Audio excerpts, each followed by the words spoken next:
अस्सलाम वालेकुम स्टूडेंट्स। आज हम करेंगे exercise 1.1 question number 7। Question number 7 में है in each part of 7 to 8 find the augmented matrix. पीछे हम लोगों ने क्या किया था कि हमारे पास मैट्रिक्स दी हुई थी, हमने उससे इक्वेशंस बनाई थी।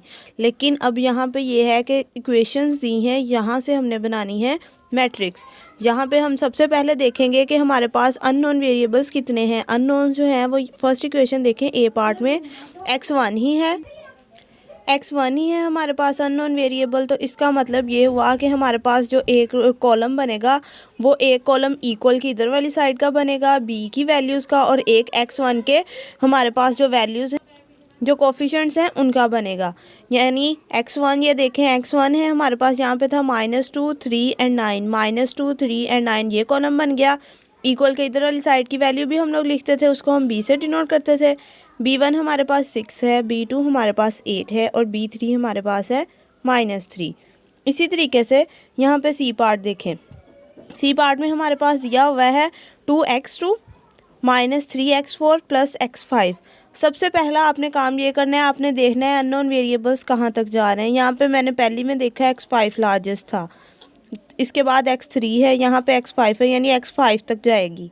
हमारे पास 5 कॉलम ये होंगे और छठा कॉलम इक्वल के इधर वाली साइड का बनेगा। हमें इससे पता लगेगा जितनी x की वैल्यूज़ होंगी ना, x की वैल्यूज़ में एक ऐड करना है तो हमें पता लग जाएगा हमारे ऑगमेंटेड मैट्रिक्स में कितने कॉलम्स होंगे। और रोज़ का हमें पता लगेगा इक्वेशन से। 3 इक्वेशंस हैं तो 3 रोज़ बनेंगी। अब यहाँ पे देखें x1 की वैल्यू, यहाँ पे देखें x1 की वैल्यू जो है कुछ भी नहीं है, इसका मतलब है वो ज़ीरो है। तो हम क्या करेंगे, x1 की जगह ज़ीरो लिख देंगे। सेकंड वाले में x1 की वैल्यू के कोफिशिएंट क्या है -3, वो -3 लिखा जाएगा। फिर थर्ड में है 6, तो 6 लिख लेंगे कॉलम में। ये एक कॉलम कंप्लीट हो गया। अब सेकंड में देखें 2x2 है, 2 लिखा जाएगा।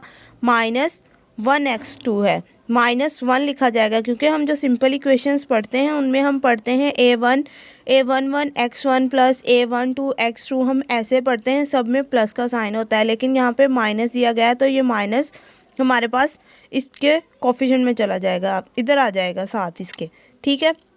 इसी तरीके से 1x3 आएगा। फिर इसके बाद 4 और 5 की कोई वैल्यू नहीं है सेकेंड इक्वेशन में, हम उसे 0 0 लिख लेंगे।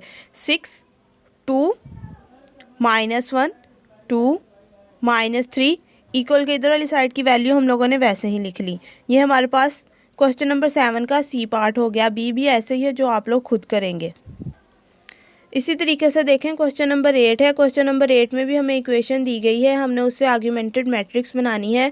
सेम एज इट इज़ हम वैसे ही करेंगे। फर्स्ट रो देखें x1 को डिनोट कर, फर्स्ट कॉलम इक्वेशंस देखें, उसमें हर फर्स्ट वैल्यू जो है x1 और x1 है। इसके साथ जो भी हमारे पास वैल्यू आ रही होगी 7 4 और 3, हम इसे फर्स्ट कॉलम में लिख लेंगे अपने। उसके बाद हमारे पास -2 5 एंड 3 है, हम इसे सेकेंड कॉलम में लिख लेंगे। और इक्वल के इधर वाली साइड की वैल्यू हमारे पास जो लास्ट कॉलम होगा उसमें लिखी जाएंगी।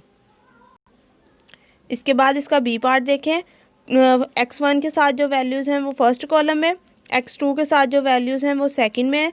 अब यहाँ पे देखें x2 की वैल्यू नहीं थी फर्स्ट इक्वेशन में, तो हमने उसकी जगह क्या लिख लिया, 0। इसी तरीके से थर्ड बना और फोर्थ बना। जो हमारे पास सी क्वेश्चन है उसमें इक्वेशंस देखें, x1 इक्वल है 1 के, x2 इक्वल है 2 के, x3 इक्वल है 3 के। यानी x1 की जगह फर्स्ट कॉलम में हमारे पास सिर्फ 1 आएगा और बाकी वैल्यूज़ 0 0। फिर 0, x2 की जगह सेकंड इक्वेशन में आएगा 1 और फिर थर्ड में भी 0। इसी तरीके से फर्स्ट टू में 0 0 है x3 और थर्ड वाली इक्वेशन में जाके 1 हो जाता है और इक्वल के इधर वाली साइड पे हमारे पास है 1 2 और 3। ये क्वेश्चन नंबर 8 भी हमारा कंप्लीट हो गया।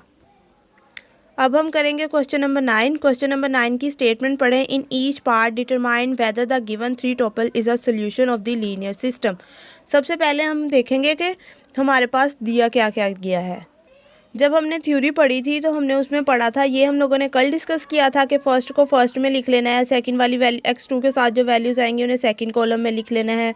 ऐसे ही ये हमारे पास बनेगी।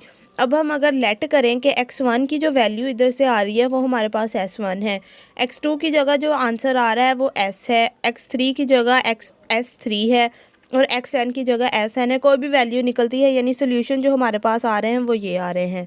तो लीनियर सिस्टम n अननोन्स की बनेगी। इसमें हमारे पास अननोन्स कितने हैं, एक्स एन तक जा रहा है ना, तो इसका मतलब है एन अननोन्स है हमारे पास। और इसका लीनियर सिस्टम का सोल्यूशन क्या है, ये है हमारे पास, और इसे हम कहते हैं order n tuple. Order n क्यों कहते हैं, क्योंकि इसमें एन वैल्यूज़ हैं, जितनी वैल्यूज़ होंगी ऑर्डर भी उतना ही होगा। जैसे हमारे पास ये क्वेश्चन नंबर 9 है, क्वेश्चन नंबर 9 में 3 अननोन्स हैं, x1 x2 x3, तो इसका जो है ऑर्डर क्या है 3 है हमारे पास, और हमारे पास जो वैल्यूज़ दी जाएंगी वो x1 x2 x3 यानी 3 ही होंगी। हम इन्हें क्या करेंगे, एक एक करके, यानी इन तीनों वैल्यूज़ को x1 x2 x3 की जगह पहले फर्स्ट इक्वेशन में पुट करेंगे, फिर सेकंड में, फिर थर्ड में। अगर तो हमारा इक्वल के इधर वाली साइड के बराबर आंसर आ जाता है तो इसका मतलब है ये इस इक्वेशन का सोल्यूशन है। अगर नहीं आता तो फिर ये इस इक्वेशन का सोल्यूशन नहीं है। जैसे हम फर्स्ट पार्ट देखें, 2 3 ज़ार 6 -4 x2 की जगह 1 और फिर x3 की जगह 1 लिखा। इसको सोल्व किया तो आंसर आ गया। आप ये भी कर सकते हैं कि एक ही इक्वेशन में पुट कर लें, लेकिन हम जो है वो अपनी वेरिफिकेशन के लिए तीनों में पुट करके देखेंगे कि तीनों का आंसर सेम आ रहा है। तो तीनों का आंसर अगर सेम आ रहा होगा तो ये सेटिस्फाई करेगा। अगर तीनों ये given points satisfy the all equations of the linear system, then this is called the topple of the given equation। ठीक है, लीनियर सिस्टम का ये क्या होगा, 3 टोपल जो है इसका सोल्यूशन है अब ये। ठीक है, ओके। अब ये हो गया है क्वेश्चन नंबर 9, इसका मैंने ए पार्ट करवा दिया है, बाकी पार्ट्स जो हैं वो आप खुद ट्राई करेंगे। इंशाल्लाह अगले लेक्चर में हम लोग क्वेश्चन नंबर 10 करेंगे। अल्लाह हाफिज़। कोई भी क्वेश्चन हो तो आप कमेंट्स में पूछ सकते हैं।